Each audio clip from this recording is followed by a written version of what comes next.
Hello दोस्तों, आप सभी का स्टडी विद कॉन्सेप्ट चैनल पर बहुत बहुत स्वागत है। दोस्तों, आज हम एक इम्पॉर्टेंट टॉपिक पे डिस्कशन करेंगे और टॉपिक होगा कि आंसर राइटिंग कैसे करें या बेस्ट आंसर कैसे लिखें। अब दोस्तों, बेस्ट आंसर की कोई डेफिनेशन तो नहीं होती, लेकिन किस तरीके का आपका आंसर होना चाहिए ताकि वो बेस्ट हो सकता है, ताकि उसमें आपके नंबर एक्सीलेंट आ सकते हैं। तो दोस्तों, बेसिक सी चीज़ें आपको बताऊंगा ताकि, और एक क्वेश्चन को आपके साथ डिस्कशन भी करूंगा कि कैसे आप एक छोटा सा क्वेश्चन आता है जिसको किस तरीके से आप बहुत अच्छी और आसान वे में शानदार तरीके से प्रस्तुत कर सकते हैं। दोस्तों, उत्तर लेखन के लिए सबसे पहले आपको कई चीज़ें पता होनी चाहिए कि उत्तर लेखन में आपको क्या क्या सावधानियां रखनी चाहिए और किन किन चीज़ों पे आपको फोकस होना चाहिए।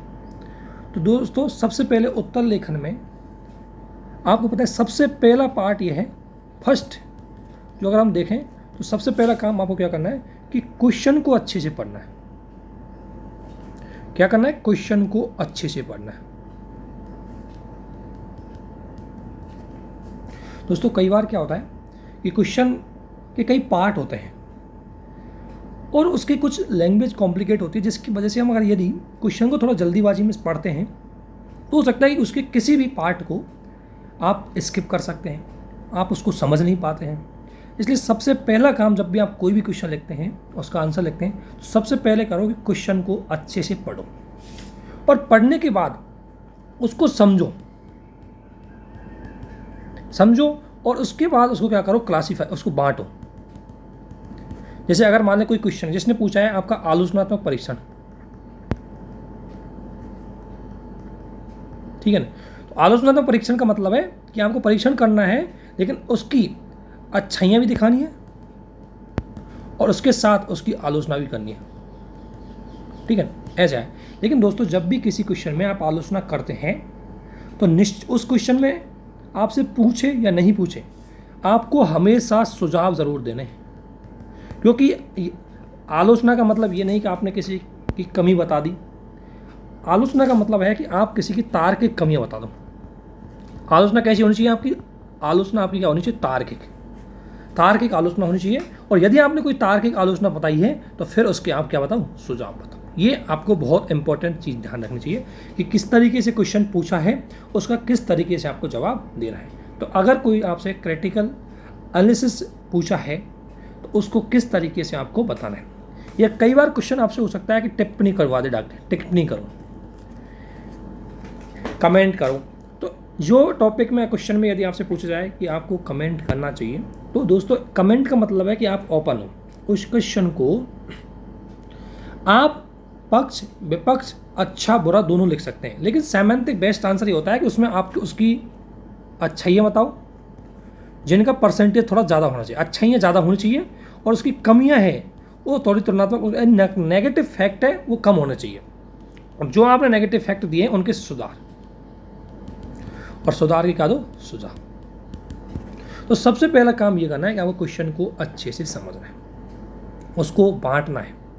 कई बार क्या होता है कि अरे सर कैसे अच्छा आंसर लिखे, कैसे अच्छा आंसर लिखे। पहली कड़ी है आपकी कि अच्छा आंसर तभी लिख पाएंगे तब आप पहले क्वेश्चन को अच्छे से समझ पाएंगे। सेकंड ये होता है कि देखो, ऐसा नहीं है कि हर क्वेश्चन का एक ही स्टैंडर्ड फॉर्मेट होता है कि आप हिस्ट्री का आंसर भी ऐसे लिखो, आप पॉलिटी का आंसर भी ऐसे लिखो, आप ज्योग्राफी का आंसर भी लिखो। हाँ, ये जरूर है कि हर क्वेश्चन का, हर आंसर का एक प्रारूप होता है, और प्रारूप ये होता है, अगर क्वेश्चन के प्रारूप को हम देखें, पार्ट देखें, अगर क्वेश्चन के पार्ट देखें आंसर के, तो आंसर के 3 पार्ट सामान्यतः होते हैं। एक होता है स्टार्टिंग पार्ट, जिसे हम क्या बोलते हैं, इंट्रोडक्शन। दूसरा होता है उसकी मेन बॉडी, और तीसरा होता है आपका निष्कर्ष। नॉर्मली एक पैराग्राफ हम इसमें रखते हैं, एक पैराग्राफ हम इसमें रखते हैं, और 2 से 3 पैराग्राफ हम इसमें रख सकते हैं। ये शब्द सीमा पे डिपेंड करता है। अब यदि दोस्तों कोई क्वेश्चन आपसे पूछा है 150 का, तो उसमें आप स्टार्टिंग को थोड़ा सा स्किप भी कर सकते हैं या एक लाइन का लिख सकते हैं। मोस्टली आपका 10 से 15 वर्ड का होना चाहिए। अगर 150 नंबर का क्वेश्चन है तो उसमें 10 से 15 या 20 वर्ड का आपका क्या होना चाहिए, उसकी स्टार्टिंग होनी चाहिए। इससे ज़्यादा स्टार्टिंग बड़ी अच्छी नहीं, क्योंकि आपको क्वेश्चन की जो डिमांड है वो आपको मेन बॉडी में प्रेजेंट करनी होती है। तो इसलिए कोशिश करो कि जो आपके पास किसी क्वेश्चन की कोई क्वेश्चन आया है और उसके आंसर के बारे में बहुत सारी इन्फॉर्मेशन है, उस इन्फॉर्मेशन में आप सबसे बेस्ट इन्फॉर्मेशन को वहाँ लिखो, ठीक है ना। अब यदि यही क्वेश्चन मान लो 250 शब्द का आ जाए, 250 वर्डों का, तो इसमें थोड़ी सी आप क्या कर सकते हैं, यहाँ आप 30 वर्ड लिख सकते हैं, यहाँ आप ये 30 से 50 कर सकते हैं, या यहाँ आप क्या कर सकते हैं, यहाँ 150 कर सकते हैं, यहाँ 50 कर सकते हैं। इस तरीके से आप क्वेश्चन लिख सकते हैं। मेन बॉडी में 150 या 150 शब्द कर सकते हैं, इंट्रो में आप 30 से 50 कर सकते हैं, और निष्कर्ष में आप 30 से 50 कर सकते हैं, ठीक है ना। तो इस तरीके से आपको थोड़ा सा फॉर्मेटिंग ध्यान रखनी चाहिए। इसके अलावा यदि क्वेश्चन 150 वर्ड का है, कोई क्वेश्चन जिसने आपको 150 वर्ड पूछा है, तो आप उस क्वेश्चन को पॉइंट वाइज लिख सकते हो, बिंदुवार, ठीक है ना। बिंदुवार उसको लिख सकते हो, जिसको आप स्टार से भी कर सकते हो, नंबरिंग भी से भी कर सकते हो, किस तरीके से कर सकते हो, एक तो ध्यान रखें। यदि क्वेश्चन 250 नंबर का है, 250 वर्ड्स का है, तो 250 शब्दों के क्वेश्चन का आंसर लिखते टाइम आपको हमेशा, यदि आपको कोई उत्तर 250 शब्दों में लिखना है, तो दोस्तों उसमें आपको हमेशा हेडिंग, सब हेडिंग का प्रयोग जरूर करना चाहिए, क्योंकि और हेडिंग सब हेडिंग का मतलब है कि आपको उसके कीवर्ड है उनको हेडिंग के रूप में दे देना चाहिए। कीवर्ड मोस्ट इंपॉर्टेंट वर्ड होते हैं। जैसे आपने सुना होगा एक कीवर्ड में एग्जांपल देता हूँ, जैसे लोकतांत्रिक विकेंद्रीकरण, तो एक कीवर्ड है। जैसे सामाजिक सहभागिता, ऐसे शब्दों का आप क्या बनाओ, कीवर्ड, हेडिंग या सब हेडिंग जरूर बनाओ। हेडिंग और सब हेडिंग जरूर आपको, अगर 250 वर्ड्स का कोई आपसे उत्तर पूछा है, तो उसमें दोस्तों हेडिंग या सब हेडिंग आपके उसमें जरूर होनी चाहिए। अब आता है कि आपको अच्छे क्वेश्चन के लिए क्या क्या चीज़ें होनी चाहिए। तो दोस्तों सबसे पहले यह है कि अगर कोई क्वेश्चन आपको अच्छा लिखना है, तो यदि आपको कोशिश हो सके तो उसमें एक तो आप चार्ट या डायग्राम या पाई का यूज कर सकते हैं। लेकिन दोस्तों इनको यूज करते टाइम आपको ध्यान रखना चाहिए कि जब इनका रिलेवेंट हो, यानी जब इनकी ज़रूरत हो, वहीं यूज करें। कई बार हम क्या होता है कि आपको बताया जाता है कि आपको चार्ट, पाई, डायग्राम यूज करना चाहिए, अगर वो उस क्वेश्चन में पूछे नहीं है और आप ज़बरदस्ती उसमें उनको यूज कर रहे हैं, तो वो नकारात्मक प्रभाव डालता है। इसलिए दोस्तों चार्ट, पाई, डायग्राम, मैप, इन चीज़ों का यूज आप तभी करें जब आपको उसकी ज़रूरत हो, तब आपको लगता है क्वेश्चन में ये सेट हो सकते हैं, तभी इनका प्रयोग करें, अन्यथा इनसे बचें, ठीक है ना। इनका प्रयोग करना अच्छी बात है, इनसे आपके अच्छे नंबर भी आते हैं, लेकिन दोस्तों इनको किस समय आपको यूज करना है ये आपको पता होना चाहिए। जैसे आपको पाई का यूज क्या करना है, पाई का यूज अगर आपको करना है, जैसे पाई मतलब पूरा ये डायग्राम टाइप में, तो अगर आपको कोई चीज़ का अनुपात दिखाना है 100% पे, ठीक है ना, तो आप दिखा सकते हैं 50% हमारा, जैसे मान लो आपको जीडीपी के बारे में बताना है, तो आप ऐसे दिखा सकते हो। इसमें ये एक बना दिया, जिसमें जीडीपी में बता सकते हो कि अगर 17% है ये एग्रीकल्चर हो गया, अगर बात करें ये लगभग 56% है सर्विस हो गया, 27% के समथिंग इंडस्ट्रियल एरिया हो गया। इस तरीके से आप चित्र में दिखा सकते हो। या आप बताएं, अगर आपसे क्वेश्चन पूछा है कि भारत मतलब संसद में मुख्य रूप से देखा जाए तो जो अपराधी प्रवृत्ति के जो उम्मीदवार हैं उनकी संख्या बढ़ती जा रही है, तो इसको दिखाना है आपको कैसे। जैसे आप एक ऐसे कर देंगे, फिर इसके बाद ऐसे कर देंगे, फिर इसके बाद ऐसे कर देंगे, ठीक है ना। टेबल की दिखा देंगे, सॉरी इसमें टेबल दिखा देंगे, इसमें आप दिखा देंगे कि 14वीं लोकसभा में इतने थे, 15वीं लोकसभा में इतने हैं, 16वीं में इतने हैं। जैसे मान लें इसमें अगर मैं बताऊँ तो यहाँ लगभग 23, फिर 29 और फिर 43, ये इनका परसेंटेज है। ADR की रिपोर्ट ने ये बात बोली है, ऐसे देख सकते हैं। ADR की रिपोर्ट ने जो ADR की रिपोर्ट है, जो मुख्य रूप से भारत में ये रिपोर्ट जारी होती है कि जो उम्मीदवार जिन पे कहीं ना कहीं आपराधिक प्रवृत्ति का कोई केस पेंडिंग है और वो लोकसभा में भागीदारी बढ़ी है, तो उनको इस तरीके से आप दिखा सकते हो कि किस तरीके से जो राजनीतिक अपराधी प्रवृत्ति की जो राजनेता है उनकी भागीदारी बढ़ती जा रही है। तो इस तरीके से दिखा सकते हो आप उसमें, हाँ वहाँ ऐसे टेबल यूज कर सकते हो, वहाँ आप ऐसे टेबल यूज कर सकते हो। लेकिन दोस्तों इसको छोटा सा यूज करना, ऐसा नहीं कि आप पूरे पेज में ही इसको यूज कर दें, फिर आप, क्योंकि आपका पेज लिमिट होता है, आप फिर और अच्छी बातें नहीं बता पाएंगे यदि आपने पेज को ख़त्म कर दिया। इसलिए ऐसी चीज़ों को आप यूज कर सकते हो डायग्राम के थ्रू। तो जहाँ ज़रूरत है वहीं चार्ट, पाई, डायग्राम, टेबल वहीं पर प्रयोग करें। जैसे आपसे पूछा गया कोई संशोधन के बारे में पूछा गया कि कोई संविधान, जैसे आपसे मान लो उपभोक्ता संशोधन, उपभोक्ता अधिनियम में संशोधन, ऐसे को लेकर क्वेश्चन पूछा गया है, तो आपको पहले हमेशा कि 1986 का उपभोक्ता संशोधन अधिनियम क्या था और 20 का क्या था, इन दोनों में से पाई के आधार पर आप क्या करना है, अंतर बताना है बस। तब आप टेबल को यूज कर सकते हैं, तब आप क्या कर सकते हो, टेबल की। तो आपको पता होना चाहिए कि कहाँ पर हमें पाई, टेबल, डायग्राम इनका यूज करना है, वहीं पर ही आप यूज करें। अन्यथा अगर किसी क्वेश्चन में इनका प्रयोग नहीं हो रहा है तो दोस्तों ये सत्य है कि इनसे बचो, क्योंकि आपका उद्देश्य ये होता है कि जो एग्जामिनर ने क्वेश्चन पूछा है एग्जाम में उसको उसके उत्तर में प्रस्तुत करना और ऐसे तरीके से प्रस्तुत करना है कि जो क्वेश्चन की मांग है उसी में। इसके अलावा दोस्तों एक चीज़ ध्यान रखना, क्वेश्चन की डिमांड यानी इसकी मांग एवं सप्लाई यानी इसकी कितनी पूर्ति करें, इनमें आपको अनुपात रखना है। जैसे कोई क्वेश्चन में वाला क्वेश्चन के कई पार्ट होते हैं, मान लो 3-4 क्वेश्चन के, कोई एक क्वेश्चन के 2-3 पार्ट है, तो आपको ध्यान रखना है कि जिस क्वेश्चन के जितने पार्ट है उसमें कितनी डिमांड है उतना ही उसको लिखना है, उससे ज़्यादा शब्द उसमें नहीं लिखना है। कई बार क्या होता है कि क्वेश्चन के 2-3 पार्ट होते हैं, हम ज़्यादातर चीज़ें एक पार्ट में लिख सकते हैं, इसकी वजह से लिख देते हैं। इसकी वजह से क्या होता है कि उस पार्ट का दूसरा तीसरा पार्ट रह जाता है उस क्वेश्चन का और हम उसका आंसर नहीं दे पाते, इसकी वजह से भी हमें नंबर नहीं मिल पाते। तो ये बेसिक चीज़ें आपको ध्यान रखनी है। इसके अलावा दोस्तों अगर आपको ज़्यादा से ज़्यादा आपके जो क्वेश्चन का आंसर है उसमें क्या होना चाहिए, बहुआयामी ज़्यादा से ज़्यादा डायमेंशनल, जितना ज़्यादा आप एक्स्ट्रा पॉइंट दे सकते हो, जितना ज़्यादा आप एक्स्ट्रा हेडिंग दे सकते हो, कोशिश करो कि उनको दें। चाहे उन हेडिंगों के भीतर अंदर आपको डिटेल लिखनी है तो उसको छोटी ही लिख सकते हो, उसको संक्षिप्त कर सकते हो, लेकिन हेडिंग जितना ज़्यादा, जैसे कोई अगर आप लिखना है सोशल फैक्टर लिखना है, social, economical, cultural, political, educational, ठीक है ना, सोशल क्षेत्र, सामाजिक, ये तो नॉर्मल आपको पता है किसी क्वेश्चन में हो सकता है, सामाजिक, आर्थिक, राजनीतिक, सांस्कृतिक, भौगोलिक, जलवायु, पर्यावरण, तकनीकी, शिक्षा, स्वास्थ्य, ठीक है ना।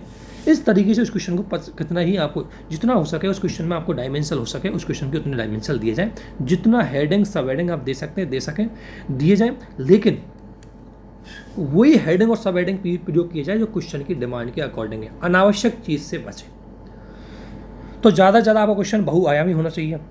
इसके अलावा दोस्तों जब आप मेन बॉडी को लिखते हैं, अब आपको मैं एक एक पार्ट के आधार पर बताता हूँ एक एक पार्ट में आपको क्या लिखना है, लेकिन उससे पहले एक चीज़ और देखो कि आपको क्वेश्चन में क्या क्या चीज़ें ध्यान रखनी है। देखो क्वेश्चन के आंसर में आपको हमेशा 2 चीज़ों को प्रयोग करना है, कॉन्सेप्ट प्लस फैक्ट। जो आपने कॉन्सेप्ट बोला है उसका आपको जस्टिफिकेशन फैक्ट के थ्रू देना है, और फैक्ट के लिए दोस्तों आपको हर टॉपिक के बारे में जो भी यूपीएससी के चारों पार्टों या सारे सिलेबस का जो पार्ट है उसके हर टॉपिक के आपको कॉन्सेप्ट के साथ फैक्ट जरूर याद होना चाहिए। जितने ज़्यादा आप जीएस में फैक्टों का यूज करेंगे उतने ज़्यादा आपके नंबर बढ़ेंगे। ये फैक्ट ही है जो आपके नंबरों को आगे बढ़ा देते हैं, लेकिन उसके लिए आपका कॉन्सेप्ट भी जरूरी है। तो दोस्तों फैक्ट एक तो अनावश्यक नहीं दें, जितनी मांग है उसके अकॉर्डिंग ही दें, या जो बात आपने कॉन्सेप्ट में बोली है उसी के अकॉर्डिंग उसको जस्टिफिकेशन करने के लिए बोलें। मैं इसको समझाऊंगा कैसे आपको देना है। तो फैक्ट में आप देख सकते हो, इसलिए आपको दोस्तों हर उसकी रिपोर्ट पढ़नी है, रिपोर्ट, कोई अगर इंडेक्स आई है तो इंडेक्स, अगर कोई आप केस स्टडी आप पढ़ रहे हो केस स्टडी पढ़ो, कोई एग्जाम्पल है ना, कोई एग्जाम्पल, कोई इंसिडेंट, ठीक है ना, इन चीज़ों को आप क्या करो फैक्ट के रूप में कलेक्ट करो। इसलिए आपके पास ज़्यादा से ज़्यादा फैक्ट वो होने चाहिए। तो क्वेश्चन में आपके पास ये चीज़ें भी होनी चाहिए, तब आपका क्वेश्चन बहुत अच्छा बनेगा। यदि आपने जो भी बात बोली क्वेश्चन में फैक्ट दिए तो वो क्वेश्चन आपका बेस बहुत अच्छा हो जाएगा। इसके अलावा दोस्तों ऐसी बाउंड्री, जब आपकी कॉपी ऐसी रहेगी यूपीएससी में या पिछली, तो ऐसी बाउंड्री में आपको बिल्कुल आंसर नहीं लिखना है। यहाँ आप पे पेनल्टी लग जाती है यदि आपने क्वेश्चन के आंसर को इस एंट्री में किया। आपको आंसर हमेशा इसके अंदर ही लिखना है, बस इससे बाहर नहीं लिखना। अब एक बेस्ट आंसर लिखते टाइम उसका इंट्रोडक्शन किस तरीके से हम लिख सकते हैं, तो 3 पार्ट मैंने बताया इंट्रोडक्शन। अगर दोस्तों इंट्रोडक्शन देखो हर सब्जेक्ट का अपना अलग अलग होता है, लेकिन कॉमनली है कि इंट्रोडक्शन का मतलब ये है कि जो क्वेश्चन पूछा है, जो भी उसने क्वेश्चन पूछा है उस क्वेश्चन से जुड़ा हुआ अगर कोई रिपोर्ट है, अगर कोई आपके पास इंडेक्स है, या उस क्वेश्चन को अगर आपको लगता है कि डिफाइन करना है तो डिफाइन कर सकते हैं, उस क्वेश्चन से जुड़े हुए कीवर्ड हैं उनसे आप उस क्वेश्चन की क्या कर सकते हैं शुरुआत कर सकते हैं, या जो क्वेश्चन आपसे पूछा है उससे जुड़ी हुई कोई बात का संक्षिप्त में आप स्टार्टिंग में लिख सकते हैं। ये इंट्रोडक्शन। जैसे इकोनॉमिक से कोई क्वेश्चन आ रहा है, तो डेफिनेटली इकोनॉमिक के क्वेश्चन में आप ज़्यादा फैक्ट से स्टार्ट कर सकते हैं, किसी रिपोर्ट से स्टार्ट कर सकते हैं, ठीक है ना, तो उससे आपका क्वेश्चन बहुत अच्छा हो जाएगा। मेन बॉडी में क्या होता है, ध्यान रखना, मेन बॉडी है उसमें आपको दोस्तों देखो क्वेश्चन की जो डिमांड है उसके सारे पार्टों को एक्सप्लेन करना है। जैसे अगर आपसे एक क्वेश्चन में आप जस्ट छोटा सा क्वेश्चन दे देता हूँ कि कैग कैग के बारे में पढ़ाओ। कैग की संवैधानिक स्थिति को बताते हुए इसके महत्व को बताइए। ऐसा क्वेश्चन आ जाए, कैग को लेकर क्वेश्चन आ गया मान लें। अब इसका आपको फॉर्मेटिंग कैसे करनी है दोस्तों, जैसे मान लें मैं इंट्रोडक्शन में लिखना है, तो इंट्रोडक्शन में मैं कैग के बारे में संक्षिप्त में लिखूंगा कि कैग आखिरकार है क्या, कैग क्या है। तो क्या लिखूंगा, नॉर्मल कैग के बारे में लिखूंगा कि भारतीय देखो कैग एक लोकतांत्रिक संवैधानिक संस्था है। क्या है, संवैधानिक संस्था है, संवैधानिक संस्था है। क्योंकि ऑब्वियसली क्यों है संवैधानिक संस्था, अब संवैधानिक संस्था के लिए आपको अनुच्छेद 148 लिखना है। इतना सा देखो, अब मैंने कॉन्सेप्ट लिखा संवैधानिक संस्था, कोई भी कीवर्ड यूज किया, उसको जस्टिफिकेशन करने के लिए मैंने 148 अनुच्छेद लिख दिया, क्योंकि 148 अनुच्छेद में कैग का वर्णन किया गया। कैग एक संवैधानिक संस्था है जो वित्तीय, अब देखो वित्तीय जवाबदेहिता एवं लोक धन का प्रभावी निगरानी एवं वॉचडॉग मतलब दृष्टि रखता है। ठीक है, तो वित्तीय जवाबदेही, देखो एक तो कैग का मुख्य काम होता है वित्तीय जवाबदेहिता, यानी कि सरकार द्वारा जो खर्च किया गया है उसके प्रति सरकार को जो संसद के प्रति जवाब देता है, उसमें कैग आपको पता है सपोर्ट करता है। और दूसरा जो जनता का फंड है वो फंड इफेक्टिव यूज हुआ या नहीं हुआ, इसका भी कैग ध्यान रखना है। इतना संक्षिप्त में इसके लिए ही इस लोकतांत्रिक संस्था का हमने स्थापित किया। इतनी संक्षिप्त में कुछ कीवर्ड के साथ यदि आपने इंट्रोडक्शन दिया है तो आपको बहुत अच्छा इफेक्टिव इंट्रोडक्शन होगा। तो जब भी कोई संस्था की बात पढ़ा, क्योंकि ध्यान रखना GS2 के किसी भी क्वेश्चन को यदि आप बता रहे हैं तो पॉलिटी नहीं पढ़ रहे, वहाँ भारतीय डेमोक्रेसी पढ़ रहे हैं, तो उसको भारतीय डेमोक्रेसी से जोड़ के उत्तर लिखो, तब जाके आपका उत्तर बहुत बेस्ट हो। कई बार आपका उत्तर तुलनात्मक, इंट्रोडक्शन तुलनात्मक भी हो सकता है।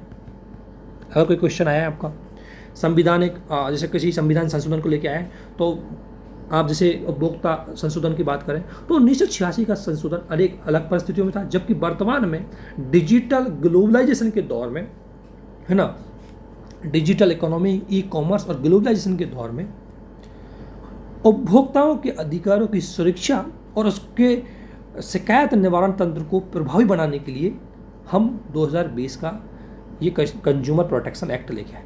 तो ऐसे करके आपको दोस्तों इस क्वेश्चन का शुरुआत करना है। तो मैंने क्या किया, इंट्रोडक्शन से इतना सा किया है कि कैग के बारे में जस्ट बेसिक सी चीज़ें लिखनी। ये कैग एक लोकतांत्रिक संवैधानिक संस्था है।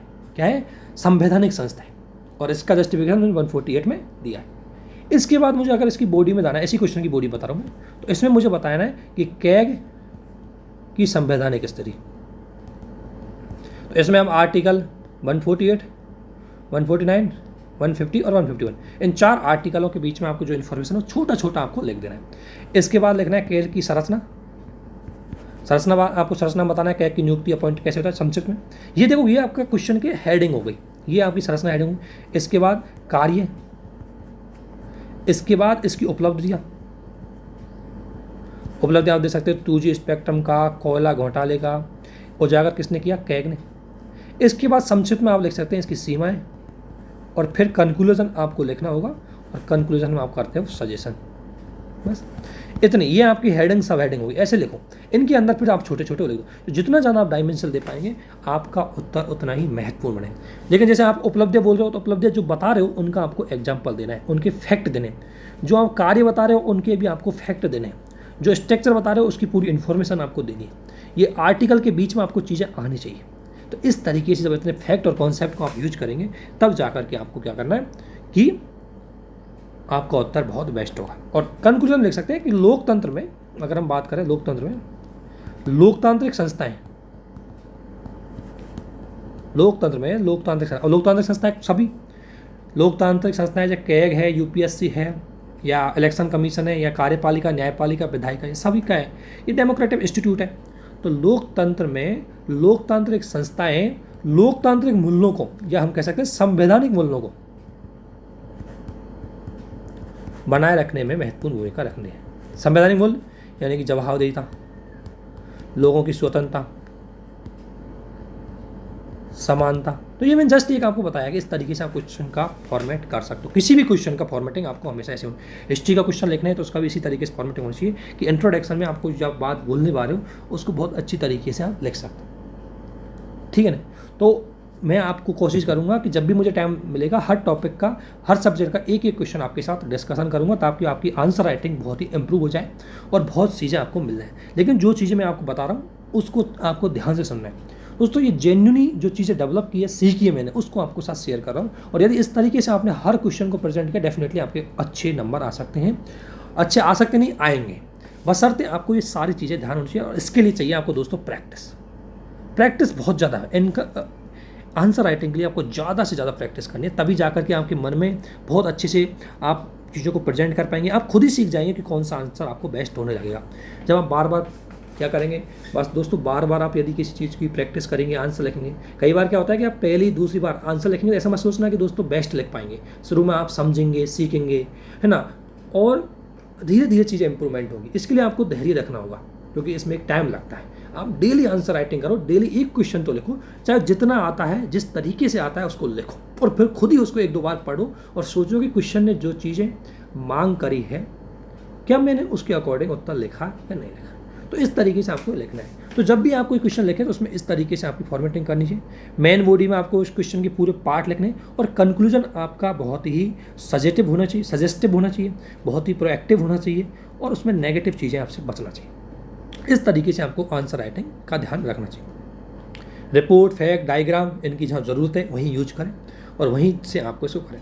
अब मैं आपके साथ एक छोटा सा क्वेश्चन जो मैंने लिखा हुआ है आपके लिए उसको डिस्कशन करता हूँ। छोटा सा बेसिक सा क्वेश्चन है, लेकिन आपको उसको समझना होगा कि इसको किस तरीके से लिखना है हमको। जैसे ये क्वेश्चन है, क्वेश्चन क्या है, भारतीय संविधान। यदि आप लोगों ने मेरा पॉलिटी का जो वीडियो है, पहला फर्स्ट वीडियो यदि आपने देखा है, तो आप इस क्वेश्चन का उत्तर देने में पूरी तरह सक्षम होंगे।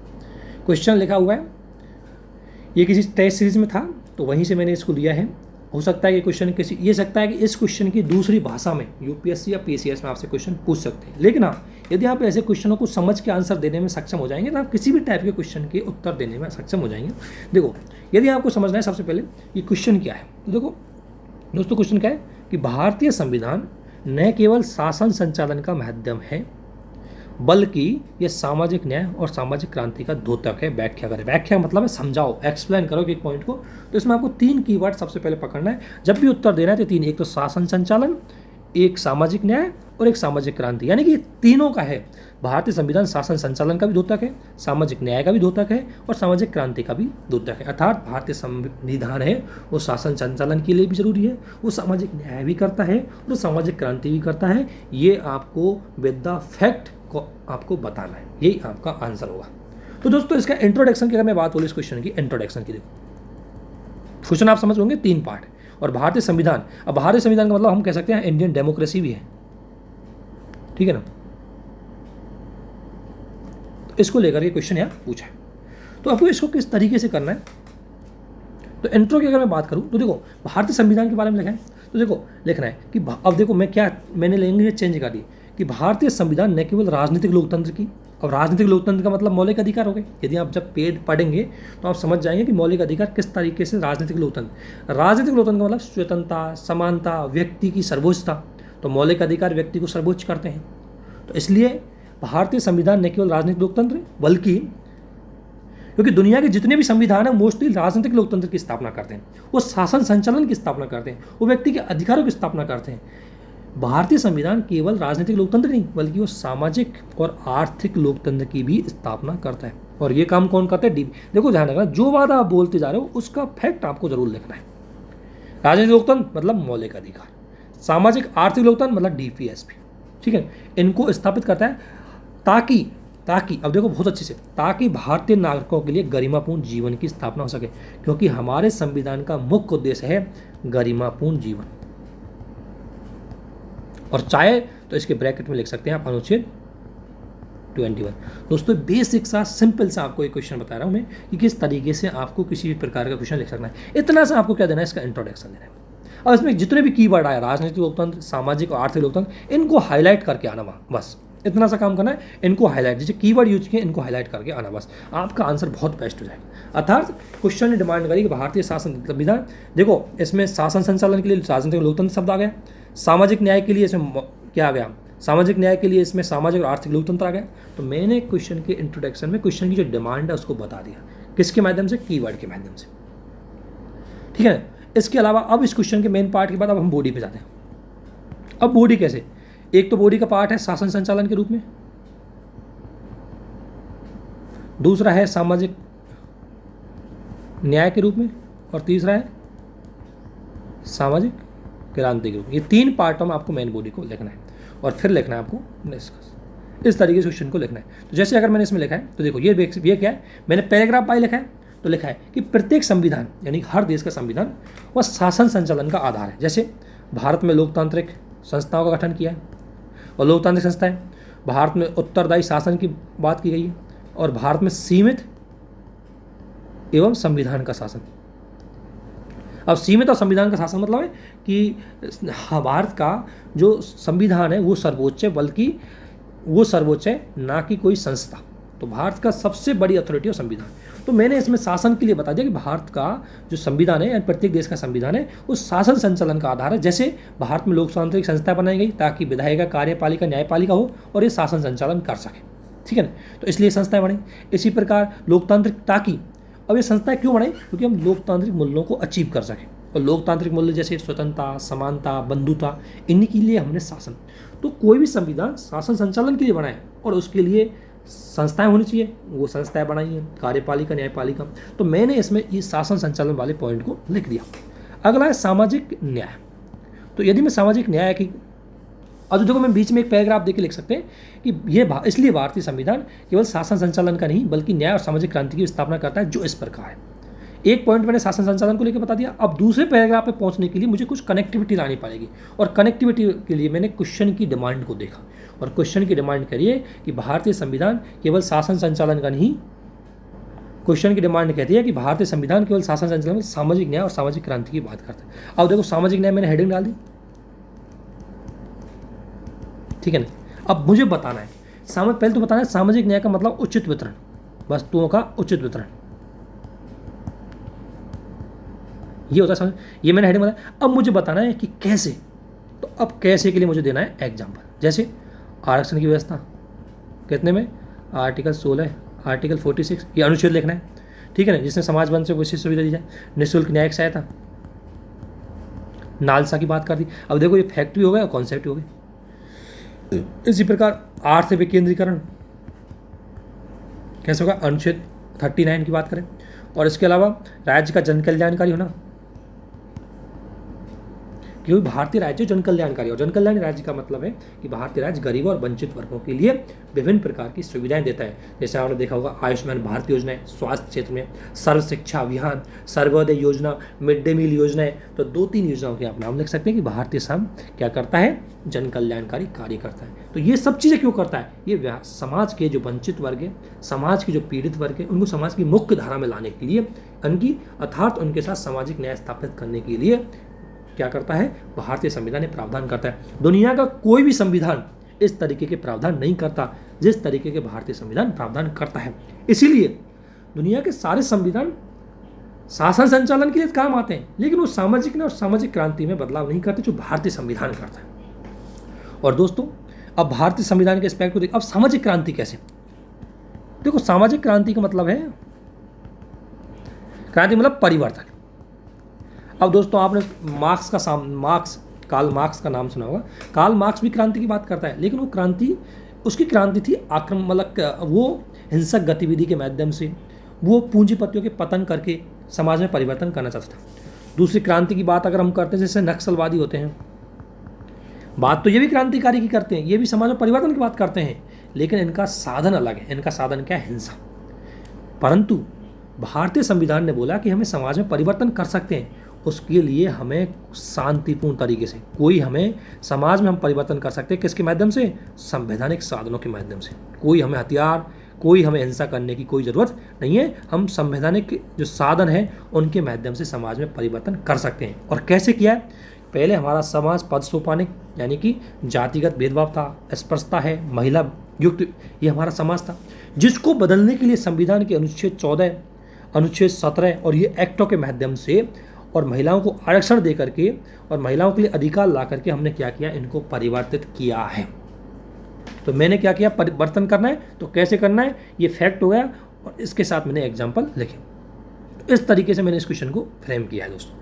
इसी प्रकार अशिक्षित और पिछड़े समाज को शिक्षित करने, भाई जो समाज पहले अशिक्षित था, पिछड़े था, उसको शिक्षित करने के लिए हमने RTE एक्ट लेके आए, सर्व शिक्षा अभियान लेके आए। तो ये क्या है, परिवर्तन ही रहे।